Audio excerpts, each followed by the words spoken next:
Pick of the bunch. Highlights of Museums Collection Centre. Hello and welcome to this digital BSL tour of some of the star items in the collections held by Museums and Galleries Edinburgh.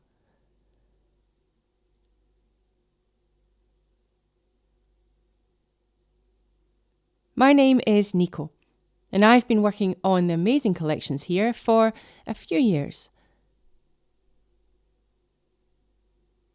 So I know my way around them pretty well. My job is to manage all the information we have about the collections.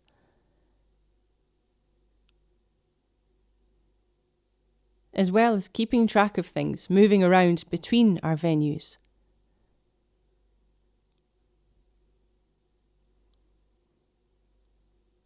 I also do a lot of photography of the collections too. And during this tour, you'll see the sort of images we can create in-house.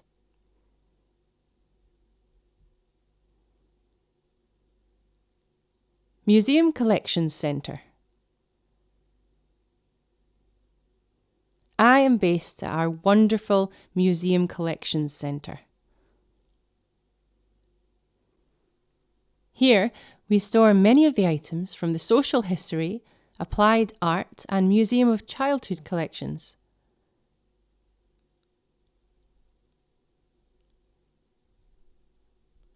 Items are stored in boxes or on open display in the shelves. And we have a nifty software which keeps track of everything.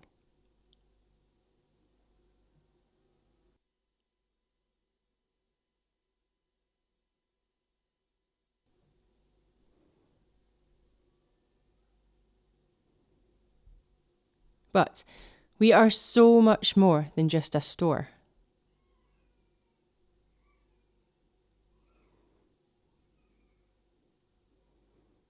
It is here that many of our curators, our conservator and I work on the collections.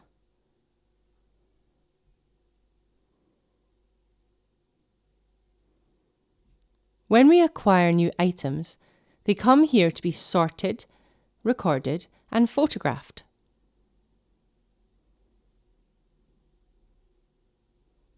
We also do cleaning, research, sort out loans going to other museums, pack items,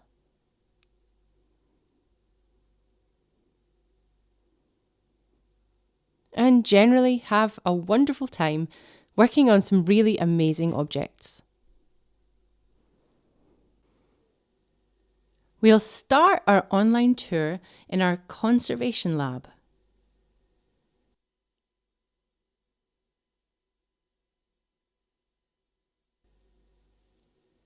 This is where we can lay items out.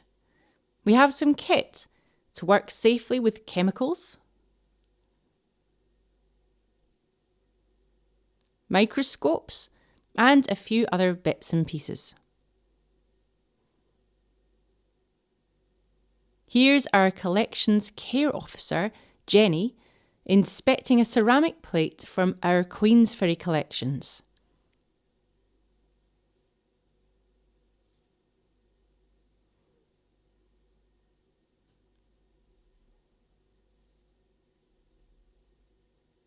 We also have to keep an eye on various insects that like to eat through items in our collection.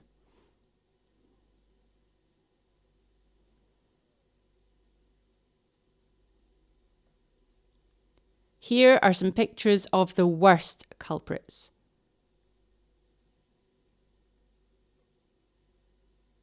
Clothes moths, silverfish, and the carpet beetle.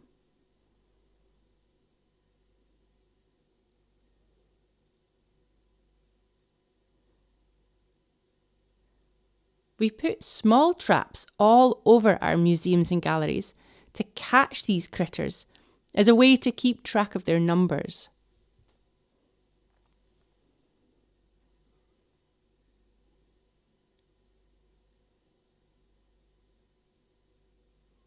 If there is a sudden rise in any one species, this usually means that there has been a change in something, like the temperature or the humidity, which will in turn affect the objects. St. Giles Clock.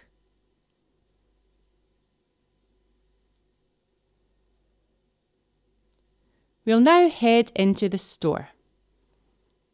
At the collection centre, we hold most of the social history collections,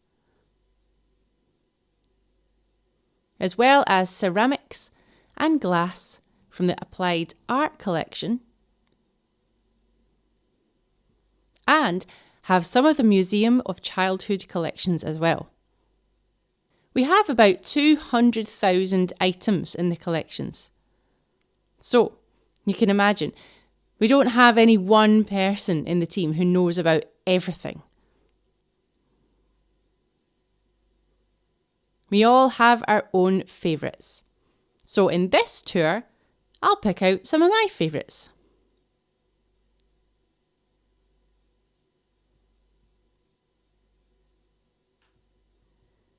This fantastically complex bit of kit is the original clock mechanism from the Church of St. Giles in Edinburgh's Old Town. It's made of iron and copper and mounted into a solid wooden cradle.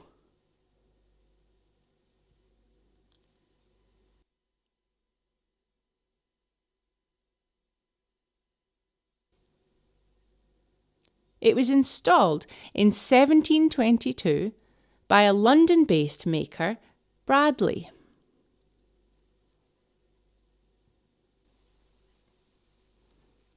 At this time, there was still a lot of resentment over the German King George I.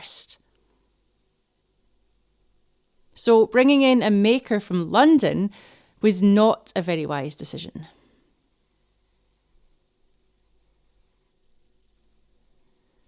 There are stories of the Edinburgh clockmakers threatening to beat up Bradley,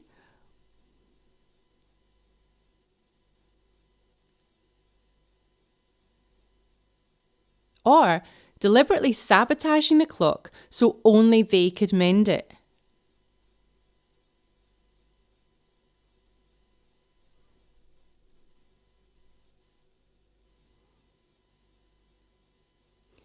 In the glorious painting attributed to John Kay of a view of Parliament Square as seen in about 1780,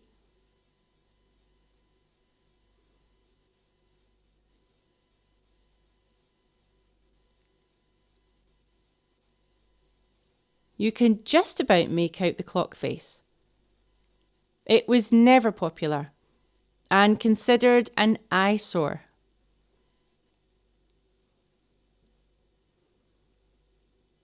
Eventually, it was removed in the massive restoration of the church in the 19th century.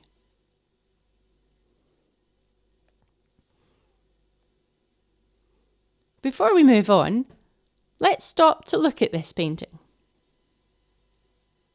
It's on display at the Museum of Edinburgh and is part of our fine art collection.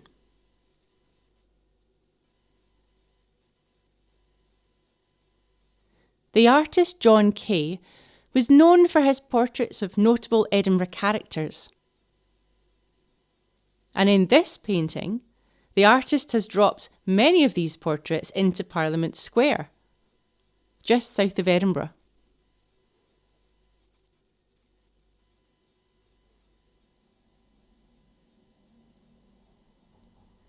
In the late 1700s, the city was the centre for the Scottish Enlightenment, a time when huge advances were made in science, technology, economics, and political philosophy. Many of the leading figures are included in this wonderful scene, along with the notorious Edinburgh City Guard, which we'll come back to shortly.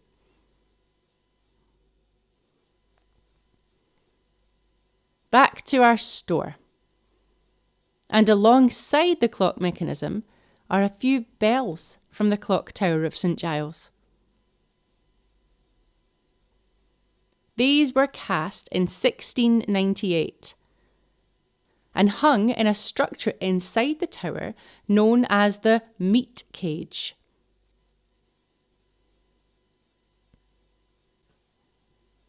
They weren't connected to the clock, but formed part of a separate system known as a carillon.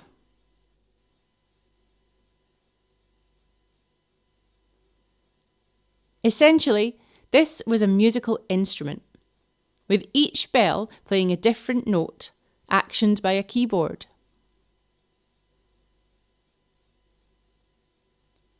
Every day at noon, tunes were played to accompany the city at lunchtime.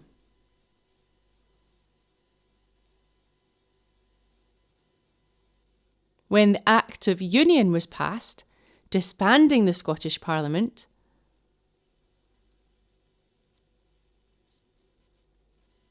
the bells played a tune known as "Why Should I Be So Sad on My Wedding Day?"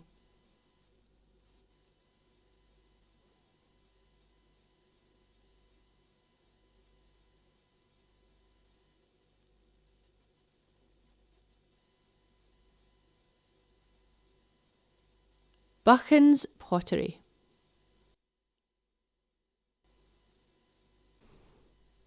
Moving on to our applied art collections, and in particular the considerable collection of items from the Buchan pottery. This was a large pottery company based in Portobello.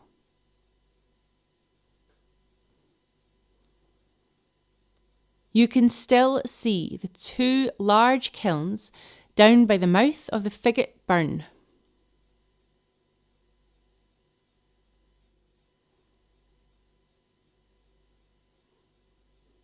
Founded in the 1880s by Andrew Buchan, the company ran on until 1972, when they moved production to Crieff in Perthshire. When they closed their Edinburgh site, the council museums bought a huge amount of material from them.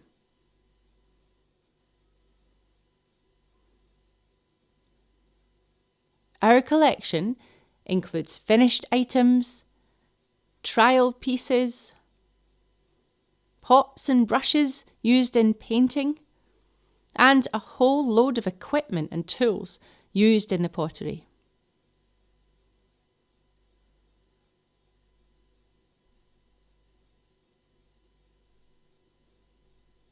What makes the Buchans really interesting is that each piece is hand painted.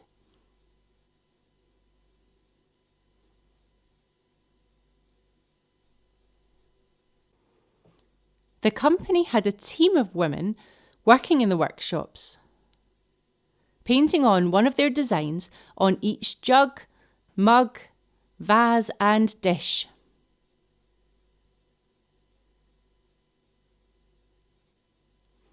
The painters had to work fast, often getting through hundreds of items a day.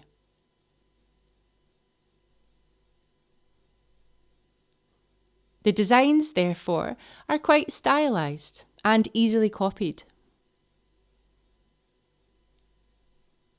But the painters were also encouraged to come up with their own designs too.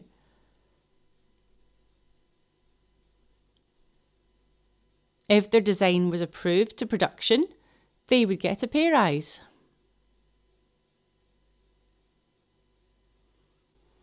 Most painters had their own marks they would paint on the base of the pieces they had done. And we know today who most of these are.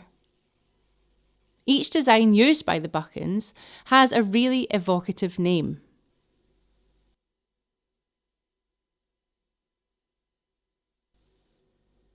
We have Riviera,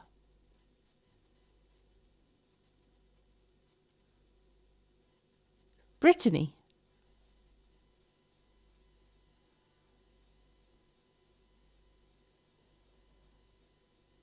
Iona.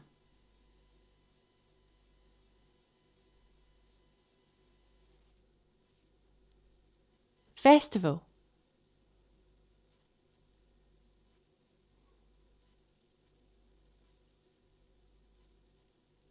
Tuscany.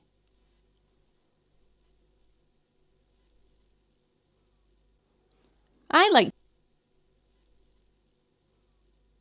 like to think these names were chosen because they all in some way conjure up images of holidays. Exotic, or, in the case of Iona, closer to home. It's almost as if, in some way, owning a piece of Buchan's of a certain design made you closer to getting away from your everyday life.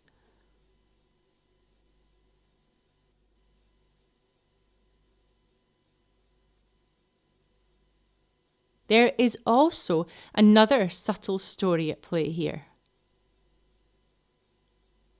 When the Buchan pottery first opened, they specialised in more utilitarian items, like storage jars.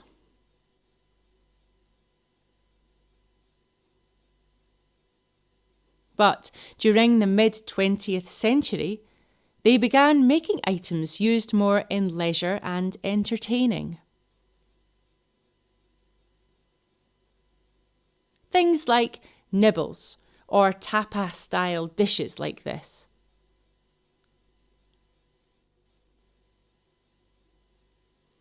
This was a time when people were discovering cheaper foreign holidays for the first time.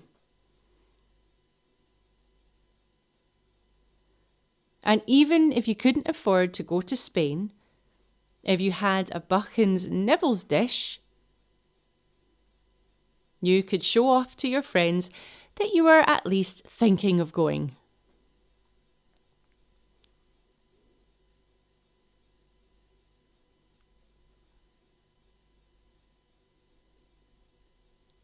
Leith, gateway to the world.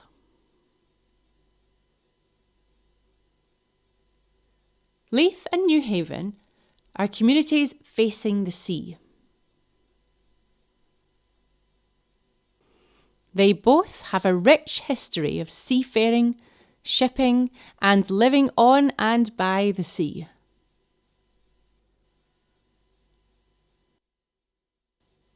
This is reflected in the collections we have from these areas.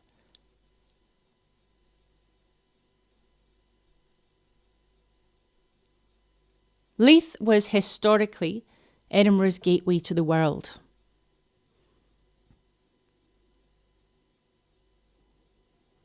In this striking image by Alexander Nasmyth from 1824, we see the port of Leith as seen from the sea.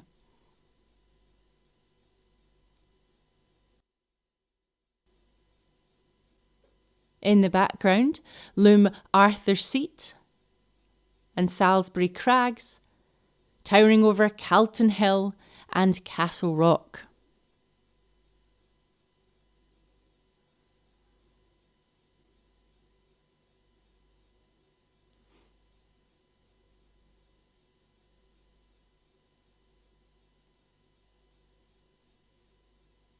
In the foreground, Nasmyth gives an idea of how busy this bustling port once was.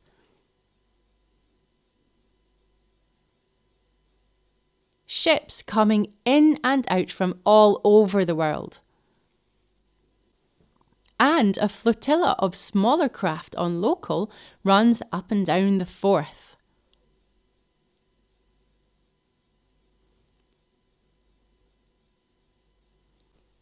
Although never on the same scale as Glasgow or the Tyne shipyards, the shipbuilding industry was once a key part of Leith, as well as items from the Henry Rob, the principal shipyard. We have stories from individuals who worked on the ships. Take, for instance, David and John Potter, a father and son who in turn worked as ship's carpenters. We have each of their chests full of tools and their papers, logbooks and photographs.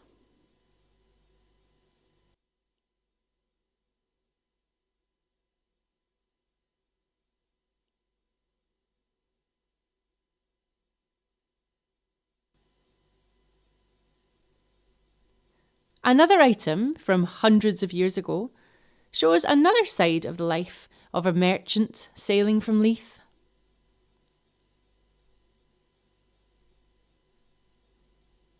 This is a tiny set of scales used to weigh coins. Most likely it belonged to a Dutch merchant, but we think he almost certainly did business in Edinburgh.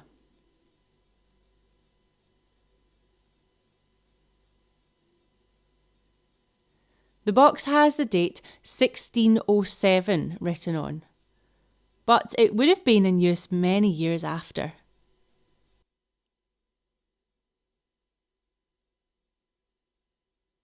At this time, different states and city-states did not have to stick to their own currencies like we do today, in Britain at any rate.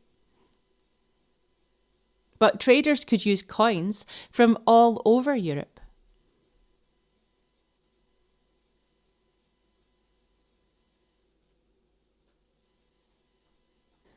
To be sure they were dealing in fair trade, they would weigh coins to be sure they were getting the right amount.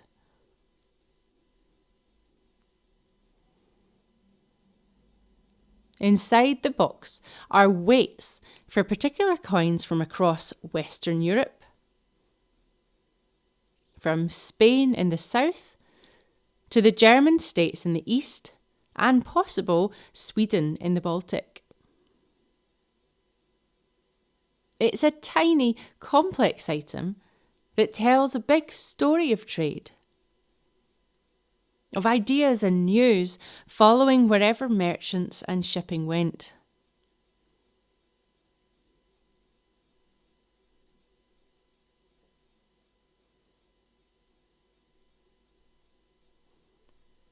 Every December, a colourful and bonkers invasion takes over Edinburgh's cultural life.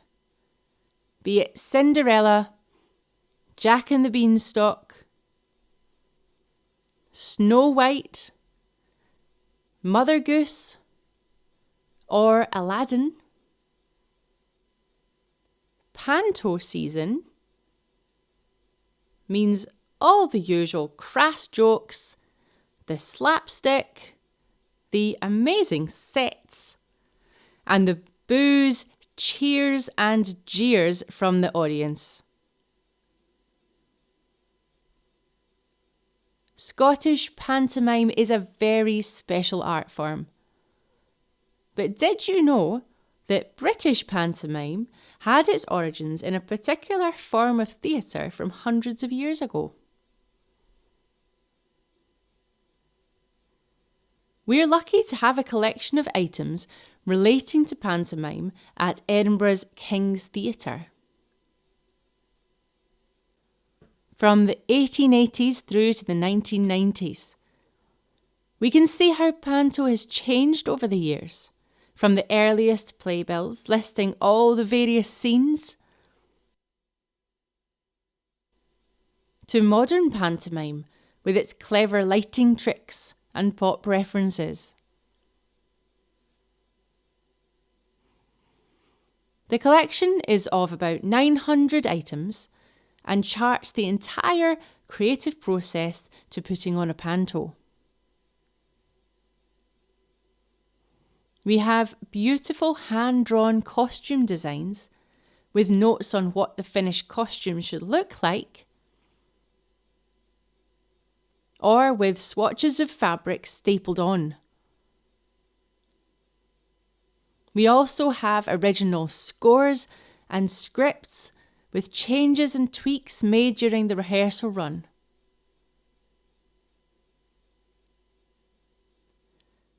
Panto is such a living on the spot art form that often players will go off the script or make up new jokes to keep up with the times.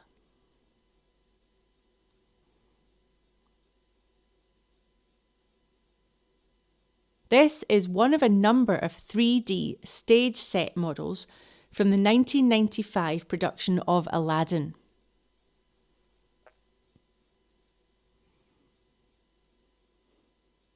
It's designed by Terry Parsons, who also designed costumes and sets for many of the King's Theatre pantos.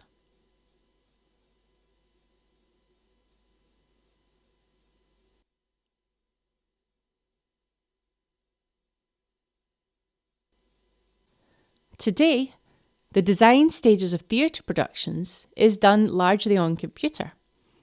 This makes the cardboard, glue and sequin model all the more astonishing. It was made as a scale model of the King's Theatre stage to demonstrate the look of any given scene.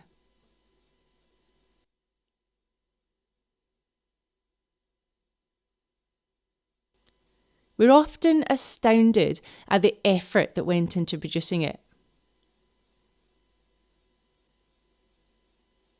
It was not intended to be kept much beyond the season's run.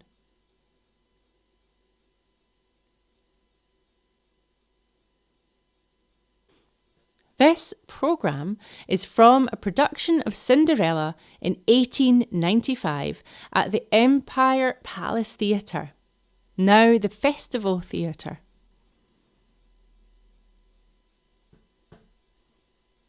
Modern panto in Scotland still retains elements from the original style of the 18th and 19th centuries.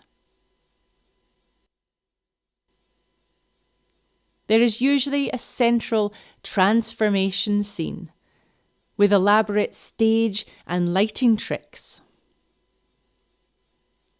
And pantos still finish with a short sketch, usually with a song or slapstick. This was originally known as the Harlequinade. We see this listed in the evening's entertainment.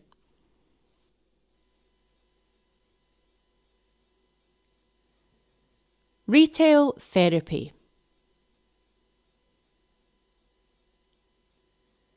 We're coming to the parts of our collection relating to everyday life in the city. Like any town, Edinburgh has its fair share of shopping chains. But it also has a rich tradition of grand, one-off department stores.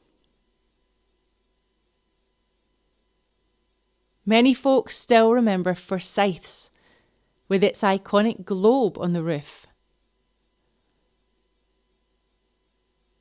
And the Jenner's department store is undergoing a massive renovation. This painting by Robert Easton Stewart captures the sanctuary these old department stores could offer people.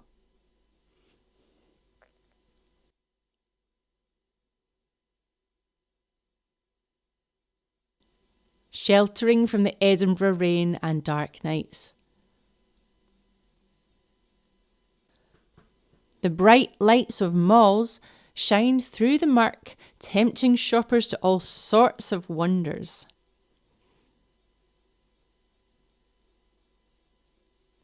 Robert Mall & Co. opened in the 1890s and was the first shop in Edinburgh to have an electric lift.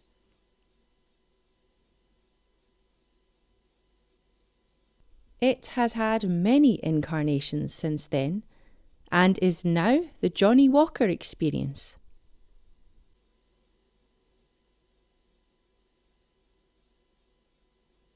Romains and Patterson was established as a silk business in Edinburgh in 1816.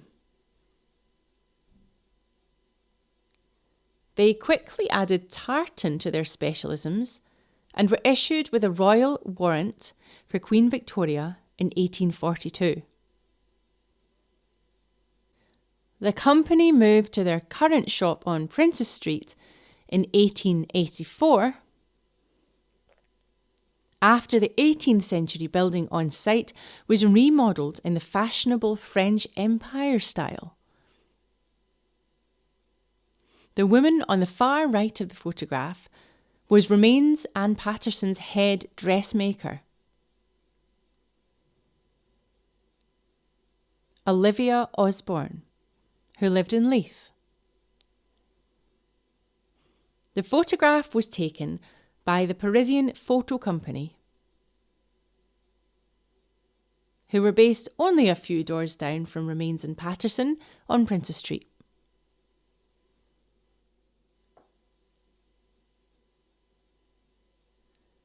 The number of dressmakers pictured indicates the scale of Romains and Paterson's business at the time. The dressmaking team are all pictured wearing elegant outfits and some pretty dazzling hats. An interest in the latest fashions would make sense for a seamstress working in a fashionable store, not only showcasing their own style, but also acting as unofficial models of the latest trends to tempt potential clients.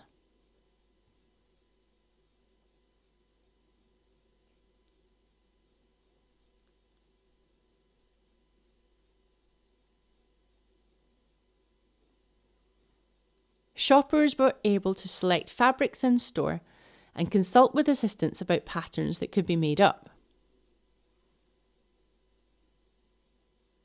The team of skilled seamstresses then brought these bespoke garments to life, including fitting sessions to make sure of the perfect fit for each client.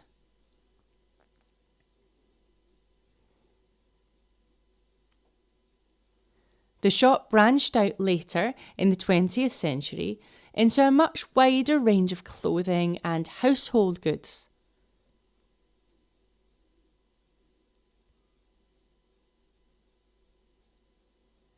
Childhood. The Museum of Childhood was founded in 1955 by a town councillor, Patrick Murray.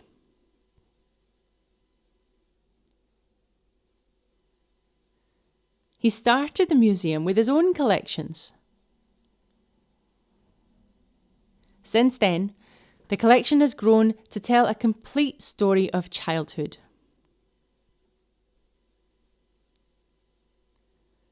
The museum is not just about toys and games, but looks at how trends in parenting, schooling, and expectations have changed.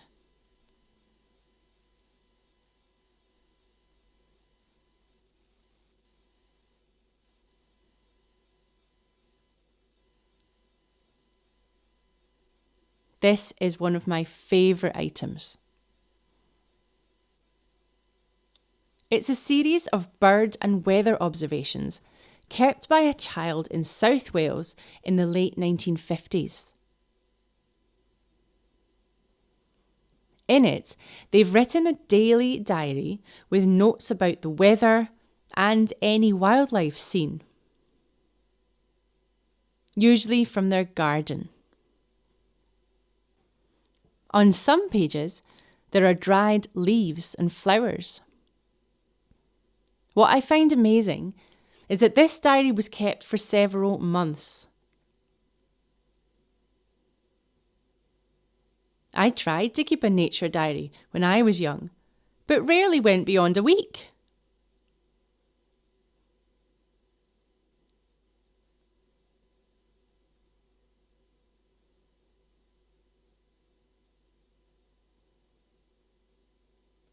Writers.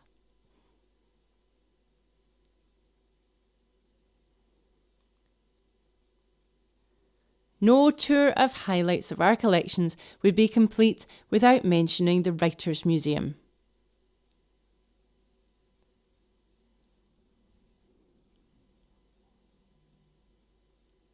This small museum has some remarkable items from the lives of three great Scottish writers: Robert Burns, Sir Walter Scott, and Robert Louis Stevenson.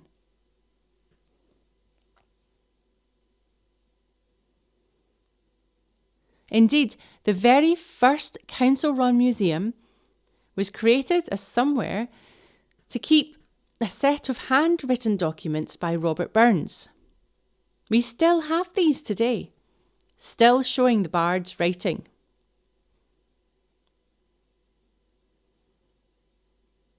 Did you know that Robert Burns's handwriting is one of the most commonly forged?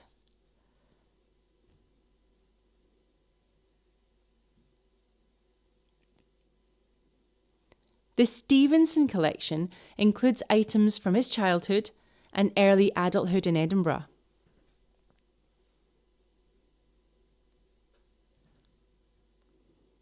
But as an adult, Stevenson spent very little time in Scotland. Partly driven by ill health and partly by his romantic spirit, Stevenson was attracted to cleaner air and milder climes and finished up buying an estate in Samoa.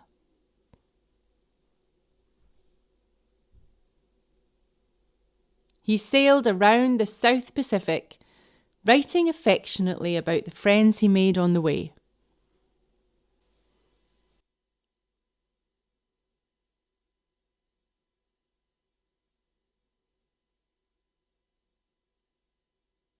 We are incredibly lucky to have a set of photograph albums compiled by Stevenson and his family as they travelled around in the late 1800s.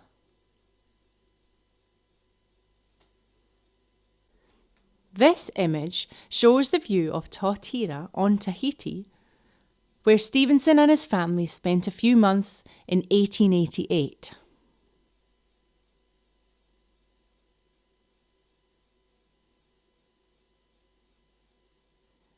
This was a time of enormous social, cultural, and political change in the islands of the Pacific. And these albums capture it all. This photograph shows Robert Louis Stevenson with Queen Liliuokalani, the last queen of an independent Hawaii.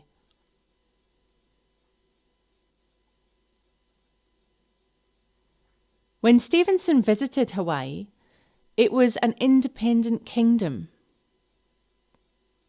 The 1887 Constitution of the Kingdom of Hawaii, however, stripped the Hawaiian monarchy of much of its authority. Disenfranchised most of the native population and transferred power to American, European, and native Hawaiian elites.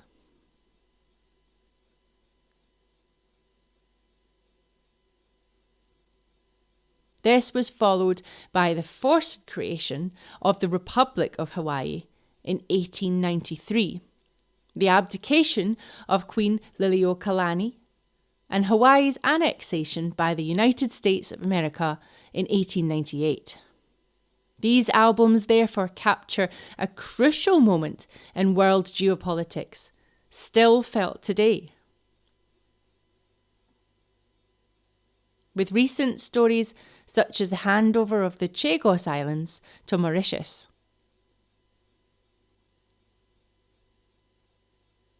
The Stevenson albums show us how the collections at Museums and Galleries Edinburgh tie into a global story.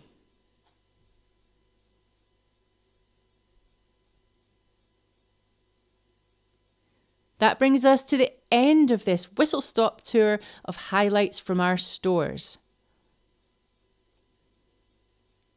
We hope to see you at some of our museums and galleries soon. We do regular tours of Museums Collection Centre. And to book, visit our website.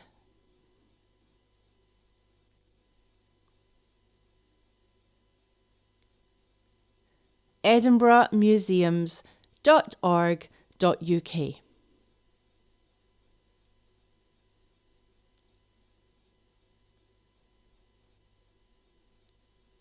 For further information about our venues, exhibitions and events, visit our website edinburghmuseums.org.uk.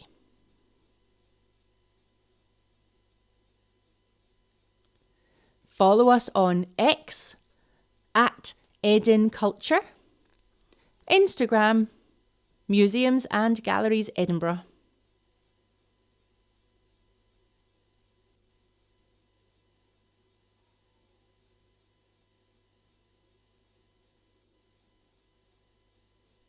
Or on our 3 Facebook pages, City Art Centre, Lauriston Castle, and Museums and Galleries Edinburgh.